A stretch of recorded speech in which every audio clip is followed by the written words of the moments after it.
In January 2006, Steve Jobs walked away from Disney with $7.4 billion and made himself the largest individual shareholder in the company that almost let his studio die. Here's the strange part. Disney already owned every single Pixar movie ever made. The characters, the sequels, the rights, all of it, for free. So why did Disney's CEO still pay billions for a company that legally had nothing left to sell him?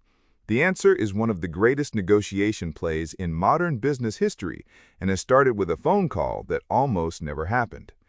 Rewind to 1991.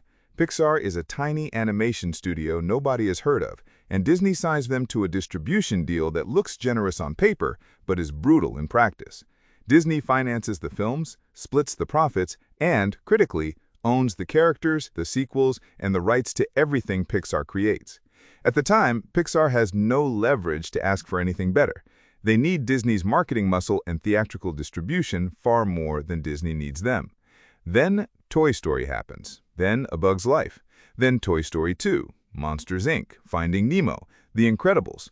6 films, 6 hits, and suddenly Pixar is the only reliable engine of quality inside Disney's entire animation business. Pixar CEO Steve Jobs realizes the contract he once had no power to negotiate is now stealing hundreds of millions of dollars a year from the studio actually creating the value. He goes back to the table and asks for a new deal, full ownership of future films and a straight distribution fee to Disney, the same arrangement George Lucas had for Star Wars. Disney CEO at the time, Michael Eisner, says no. Worse, the relationship turns personal. Jobs and Eisner can't stand each other. Talks collapse in 2004, and Jobs publicly announces Pixar will find a new distribution partner when its contract runs out. Disney's response is even more aggressive. They quietly build an in-house animation unit called Circle 7, whose entire purpose is to make Toy Story sequels without Pixar, with or without Jobs' permission. It is, functionally, a hostage note. Here's the pattern every great negotiator recognizes. The deal was never really dead. It was stuck because the wrong 2 people were in the room. Eisner resigns under shareholder pressure in 2005, and Disney's president, Bob Iger, becomes CEO. And Iger does something almost nobody in his position does. Within days of taking the job, he calls Jobs directly. Not to talk numbers, not to talk contracts, he asks Jobs about the new video iPod and offers to put ABC shows on iTunes for free, as a gesture. That single call is the whole negotiation, compressed into one move. Iger understood something most executives forget under pressure. You cannot negotiate price with someone who does not trust you. Every term, every dollar amount, every clause in a contract sits downstream of trust. Attack the trust problem first, and the price problem gets dramatically easier to solve. Jobs later said it directly. He could not imagine doing a deal like this even a year earlier, because it required a level of personal trust with whoever ran Disney that simply hadn't existed with Eisner. Iger then does something even more unusual for an acquiring CEO. Instead of sending in lawyers and bankers first, he flies to Pixar's campus in Emeryville himself. He walks the building Jobs designed to force chance encounters between animators and engineers. He sits in on a brain trust session, the internal review process where Pixar's directors tear each other's films apart with total honesty, no ego, no hierarchy. Iger leaves convinced of something critical. Pixar's value isn't its software or even its 6-film library. It's the culture and the process that keeps producing hits. And you cannot acquire a culture by squeezing it into an org chart. This is where the actual negotiation gets interesting, because the hardest part of the Disney-Pixar deal was never the price. It was what happened to Pixar after the ink dried. Jobs' real demand wasn't more money, it was protection. He insisted Pixar stay physically in Emeryville, not move to Burbank. He insisted Pixar keep its own name on its films. He insisted Pixar's employees keep their existing contracts and benefits. And most importantly, he insisted that John Lasseter and Ed Catmull, Pixar's creative and technical leaders, be given authority not just over Pixar, but over Disney's own struggling animation studio.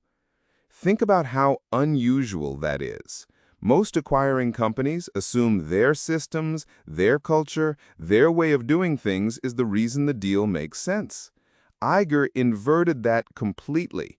He agreed almost without hesitation that Pixar's culture was the superior one and structured the entire acquisition to let Pixar's leadership fix Disney instead of the other way around. In negotiation terms, Iger gave away control to win the relationship because he correctly identified that control was not actually the asset he was buying. On January 24, 2006, the number gets announced, $7.4 billion, an all-stock deal, 2.3 shares of Disney for every share of Pixar. Steve Jobs, who owns just over 49% of Pixar, becomes Disney's largest individual shareholder overnight, worth roughly $3.9 billion in Disney stock, and takes a seat on the board. John Lasseter becomes Chief Creative Officer of both studios. Ed Catmull becomes president of both. On paper, Disney is the buyer. In practice, Pixar's leadership just won control of Disney's entire animation future without a single share of hostile takeover. So why does this deal matter to you, even if you'll never negotiate a $7.4 billion acquisition? Because the exact same three moves that close this deal are the same three moves that close deals at any size: a sales contract, a salary negotiation, a partnership agreement. First, leverage isn't what you own, it's what the other side is afraid to lose.